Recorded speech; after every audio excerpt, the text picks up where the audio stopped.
नमस्कार, प्रणाम। कैसे हैं आप सभी लोग? खेसारी लाल के जितने भी फैंस हैं इस वीडियो को शेयर कर दीजिए और चैनल को सब्सक्राइब कर लीजिए। हाँ दोस्तों, चैनल को सब्सक्राइब कर लीजिए।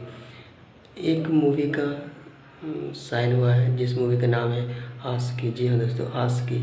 उसमें हमारे खेसारी लाल यादव जी नजर आएंगे और अमरपाली दुबे जी। जी हाँ दोस्तों, और इस फिल्म को प्रोड्यूस कर रहे हैं पराग पाटिल जी एंड प्रदीप के शर्मा जी। हाँ जी हाँ दोस्तों, पराग पाटिल जी है, प्रदीप के शर्मा जी। और इसमें हमारे ट्रेंडिंग स्टार खेसारी लाल यादव जी नजर आएंगे और अमरपाली दुबे जी।